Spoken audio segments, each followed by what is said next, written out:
A billionaire's only son was born blind. For 12 years, his father hid him away from the world. Until one day, a new black maid entered the mansion and uncovered a truth that would shatter an empire built on lies. The steel mansion stood like a fortress at the edge of the city. Marble pillars, glittering chandeliers, and gates so tall they seemed to scrape the sky. To the world, it was a symbol of power, a testament to the vast empire Jonathan Steele had built from steel and glass. But behind those gates, past the polished floors and hushed corridors, lay a secret the billionaire guarded more fiercely than his wealth. His only child, William Steele, had been born blind. William was 12 years old when our story begins. To anyone outside the walls of the estate, his existence was little more than a rumor. Jonathan refused to let the world see his son, fearing whispers, judgment, and pity. He demanded his staff speak of the boy to no one. Not family, not friends, not strangers. It was as if William's blindness were not a condition but a blemish, a flaw that could tarnish the Steele name. Jonathan was a man obsessed with control. To him, weakness was a disease, and imperfections were best hidden away. He brought in the finest doctors, all of whom confirmed the same verdict. William would never see. Jonathan listened, his jaw clenched like stone, and when the final word was given, he shut his son away. For William, life in the mansion was a quiet prison. His world was reduced to rooms he knew by touch and sound. The soft carpet beneath his bare feet, the echo of his footsteps in the long corridors, the piano keys he pressed hesitantly with small, searching fingers. He longed for voices, for laughter, for someone to remind him that he was more than what the world had taken from him. But most of the staff obeyed Jonathan's strict orders. They brought meals, straightened his room, and left quickly, never daring to linger or speak more than a sentence. Jonathan told himself this was for the boy's own good, that William needed to grow strong, not dependent on sympathy. But in truth, Jonathan feared something deeper. He feared the shame of raising a son who did not fit his vision of power. And then came Grace. Grace was not like the other staff who passed silently through the Steele estate. She was a black woman in her 30s, with calloused hands, calm eyes, and a dignity that no hardship could erase. Life had never been kind to her. She had worked as a cleaner, a caregiver, a cook, whatever kept food on the table for her young daughter back home. She had faced doors closed because of her skin, wages cut because of her gender, and respect withheld because of her poverty.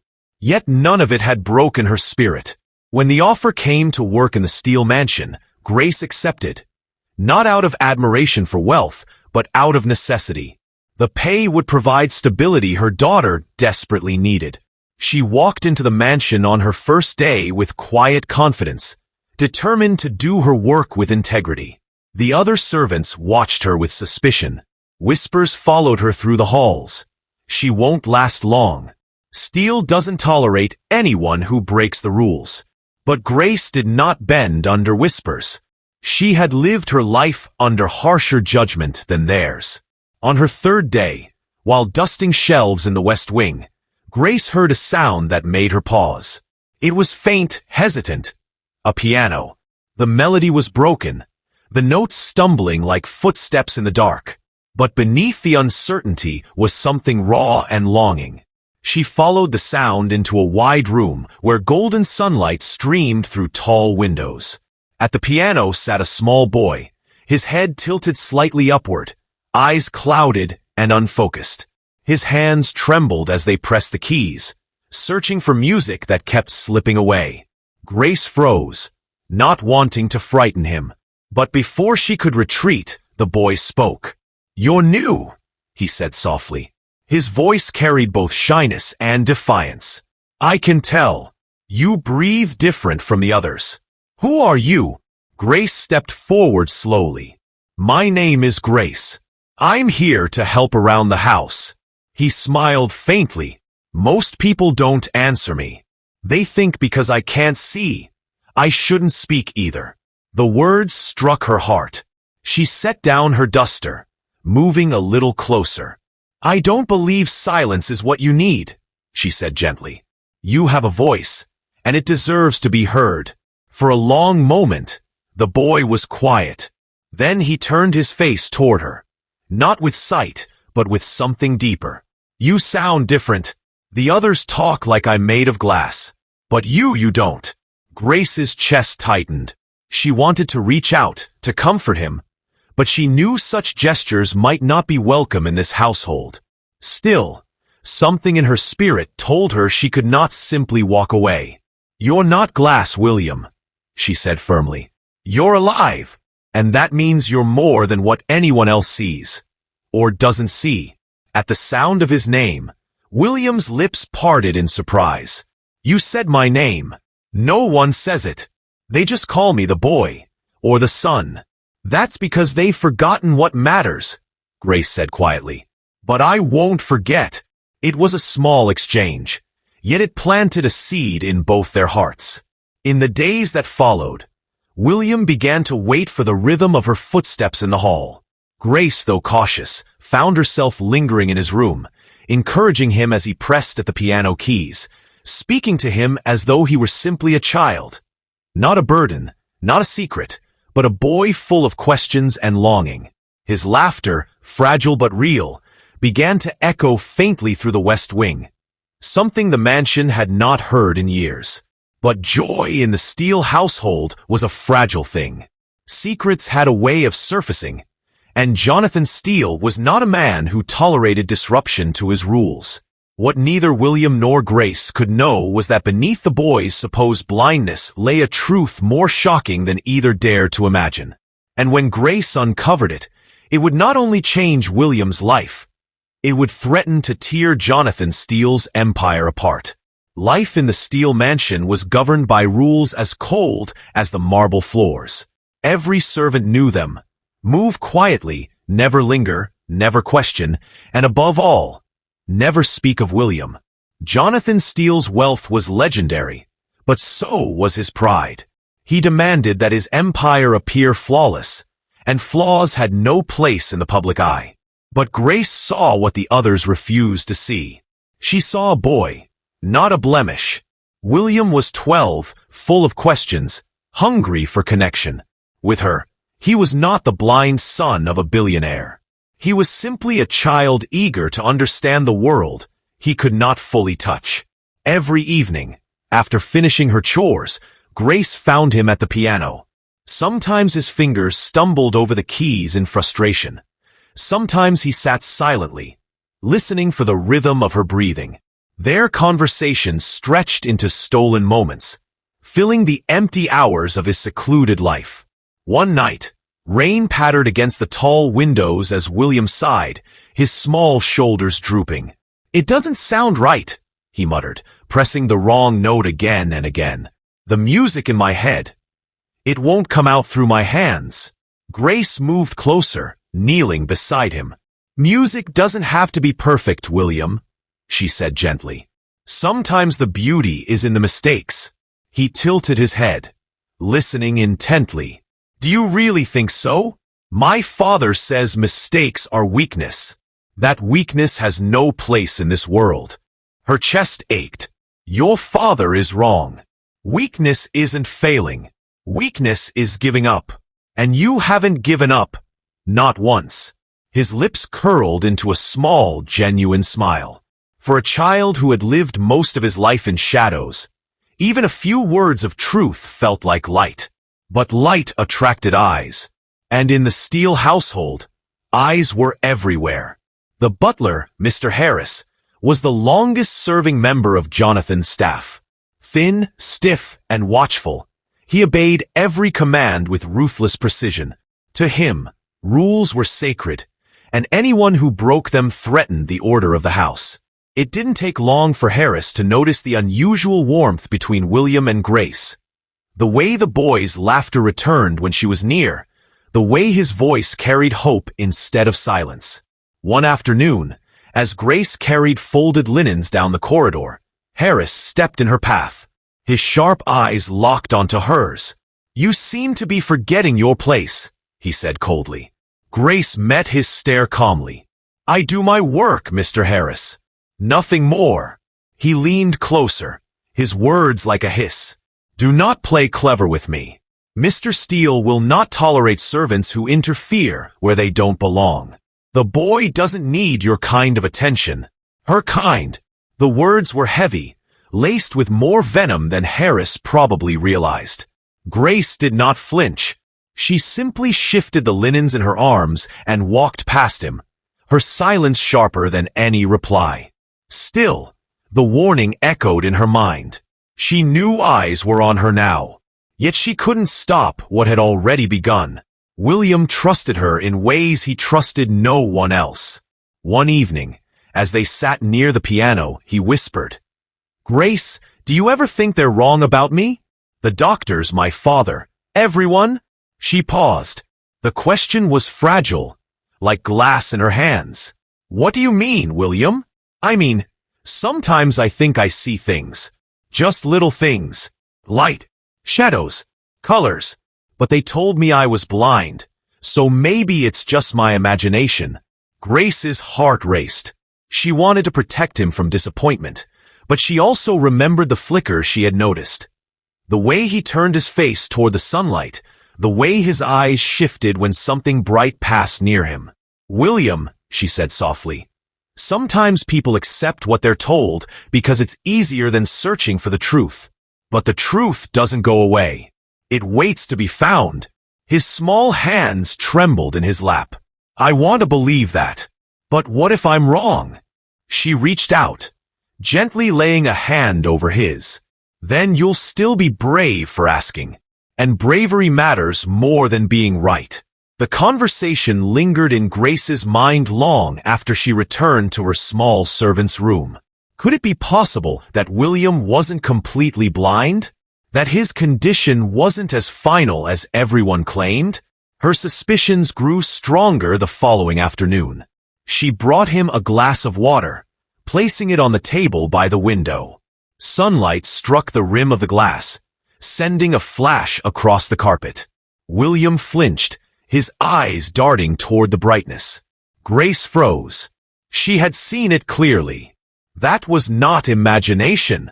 That was sight. She said nothing, forcing herself to remain calm. But when she left his room, her chest was tight with certainty. Something had been hidden, deliberately or carelessly, she couldn't yet know. That night, as she lay awake, she thought of her own daughter. She had raised the girl to never let the world define her worth, no matter the obstacles.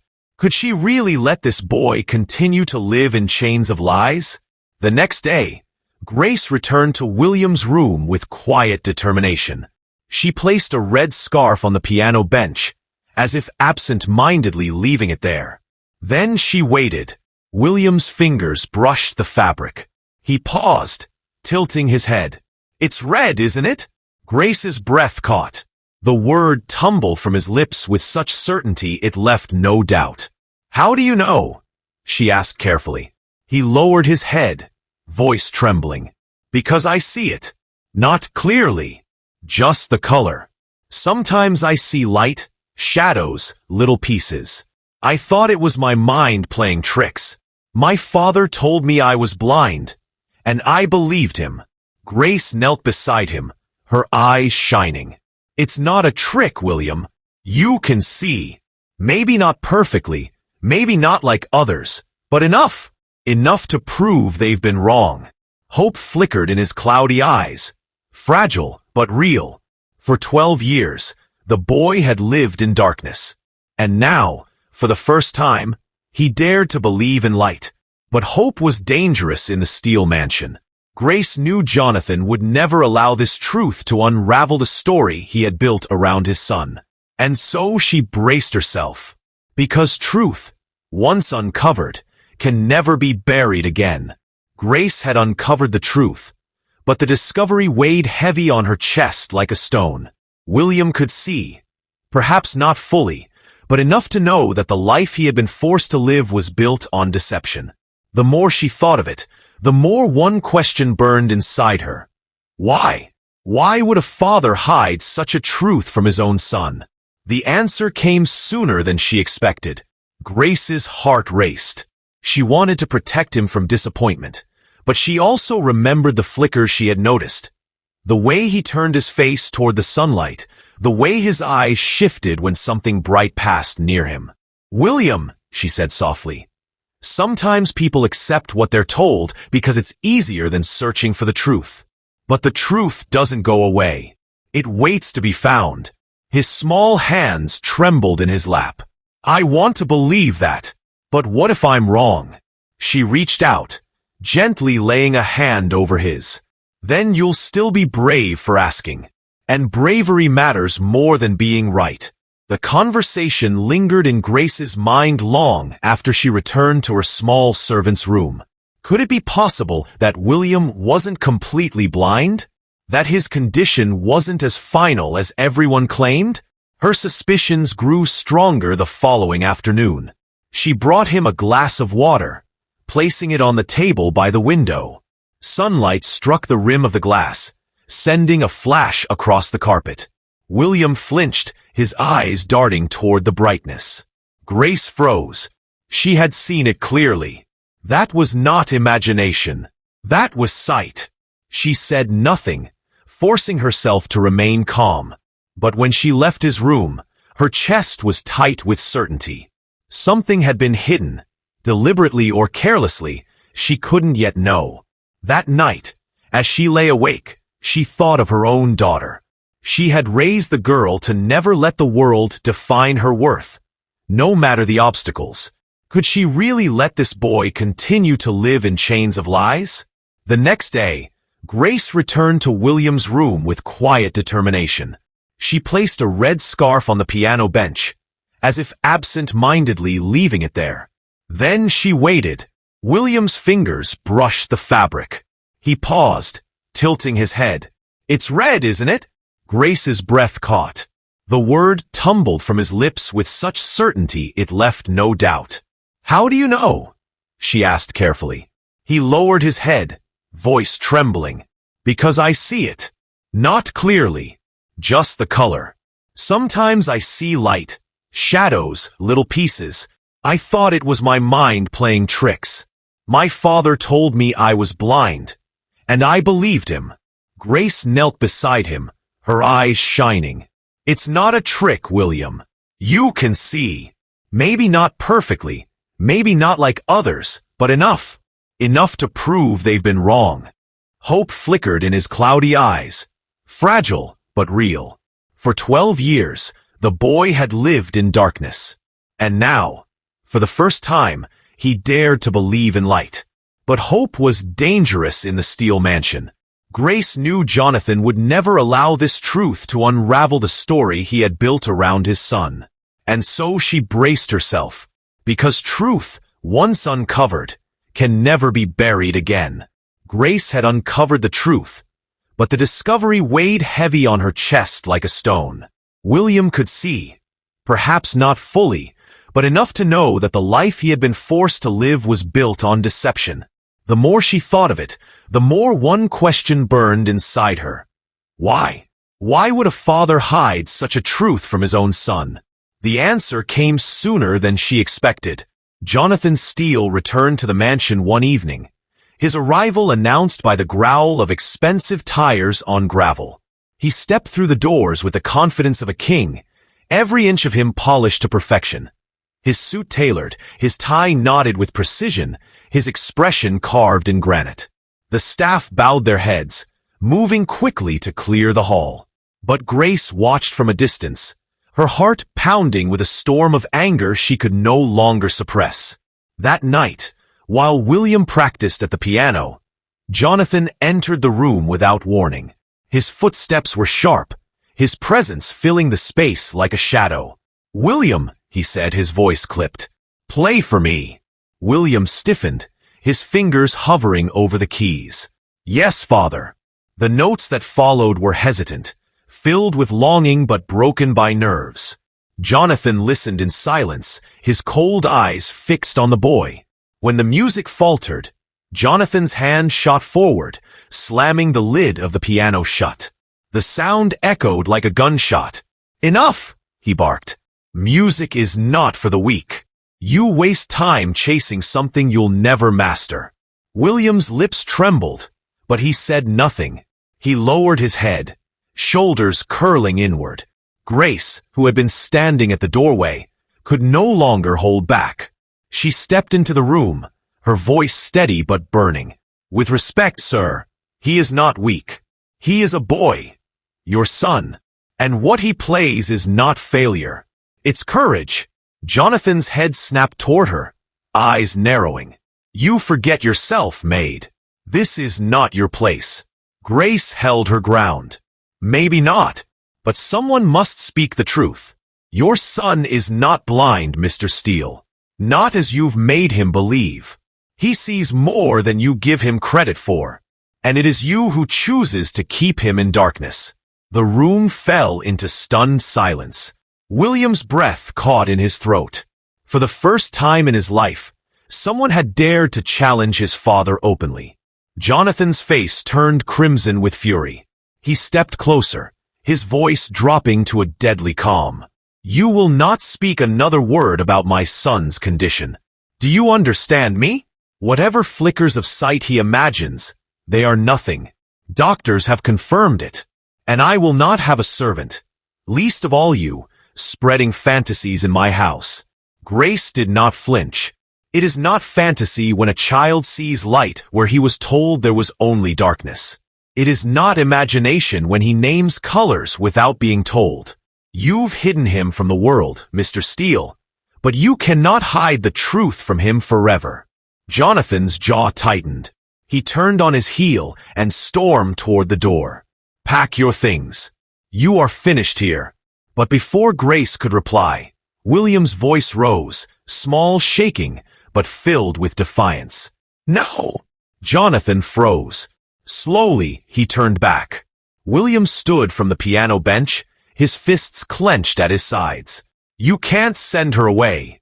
She's the only one who tells me the truth. She's the only one who treats me like I'm alive." His voice cracked, but he pressed on. "I see things, Father. I do. I've been afraid to say it because you told me I was blind. But I'm not. I know I'm not." Jonathan's eyes burned with something colder than anger. Fear. "You don't understand what you're saying." "Yes, I do." William shouted. "You wanted to hide me. You wanted the world to think I was broken. But I'm not broken, Father. I'm your son." The words struck like lightning. For the first time, Jonathan faltered. His mask of control slipped, just slightly, revealing a flicker of the man beneath. The man who had once held a newborn child in his arms and feared he could never love him enough. But pride was a fortress Jonathan had built brick by brick, and he would not let it crumble so easily. He straightened, his voice sharp. "Enough of this nonsense. William, go to your room. And you," he jabbed a finger at Grace, "leave this house before I have you thrown out." Tears welled in William's eyes. "If she goes, then I'll go too." The declaration stunned them both. The boy who had lived his life in silence now stood tall, trembling but unyielding. Grace's heart swelled with pride. She saw in him the same fire she had fought to keep alive in herself through years of struggle. Jonathan, however, saw only rebellion. His empire had been built on control, and now even his own son threatened to slip from his grasp. His voice dropped to a whisper, cold and dangerous. "You will regret this, William." With that, he turned and left the room, his footsteps echoing down the hall like the closing of a cell door. When he was gone, William collapsed back onto the bench, tears spilling down his cheeks. "Grace, what will he do?" Grace knelt beside him, holding his trembling hands. "I don't know, child, but I do know this. You are stronger than he believes, and you are not alone anymore." Outside the room, unseen by either of them, Mr. Harris lingered in the shadows. He had heard everything. His face was pale, his hands trembling slightly. For the first time, even he seemed uncertain. because now the truth was no longer a whisper in the dark. It had been spoken aloud, and nothing in the steel mansion would ever be the same again. The mansion grew heavy with silence in the days that followed. Jonathan did not speak to his son. The staff walked more carefully than ever, their eyes cast downward, their footsteps hushed. Grace, however, refused to cower. She tended to her duties, but more importantly, she remained by William's side. The boy had changed. Where once he had whispered, now he spoke with a tremor of courage. Where once he had accepted silence, now he asked questions. His world, once confined to shadows, now brimmed with flickers of light, both in his vision and in his spirit. But Jonathan Steele was not a man who surrendered easily. Pride was his crown, and reputation his throne. For years, he had kept his son hidden to protect the Steele empire from whispers of weakness. Now that secret was at risk of breaking wide open. One evening, Grace found herself summoned to Jonathan's private study. The air smelled of whiskey and wood polish. Jonathan sat behind a mahogany desk, his eyes like shards of ice. "You think you've done him a kindness," he said flatly, "but you've only given him false hope." Grace stood tall. "It's not false. He sees, Mr. Steele. Not perfectly, but enough. And hope is not a weakness. It's a beginning." Jonathan's lips tightened. "Do you know what the world does to boys who are different? It devours them. I built this empire so my son would never be pitted, never be mocked. If the world believes he is blind, then he is untouchable. But if they think he is half-blind, uncertain, broken, then he will be destroyed." Grace leaned forward, her voice low but fierce. "No, Mr. Steele. He will be destroyed if you keep him caged. The world cannot take from him what you already deny him. Freedom, dignity, the right to be more than your secret." Jonathan's hand slammed against the desk. "Enough! You presume to tell me how to raise my son? You, a servant?" Grace did not waver. "No, I speak as a mother, and as someone who sees your boy for what he truly is. A child desperate for light, for truth, for love that does not hide in the shadows of shame." For a moment, Jonathan faltered. His eyes flickered with something unguarded, fear, guilt, maybe even pain. But his pride returned like a shield. He dismissed her with a wave of his hand. "Leave before I make you regret ever stepping foot in this house." Grace left the study, but she did not leave the mansion. She knew Jonathan's threats were weapons of fear. She had lived through worse, and she would not abandon William. The breaking point came 2 days later. William, emboldened by Grace's words, demanded to step outside. He had spent 12 years locked within walls, his world reduced to hallways and pianos. Now, he wanted air, sky, and freedom. Jonathan refused. "You are not ready." But William stood his ground. "I am ready. You've hidden me long enough." The confrontation escalated until voices echoed through the mansion. The staff gathered quietly at the edges, their eyes wide.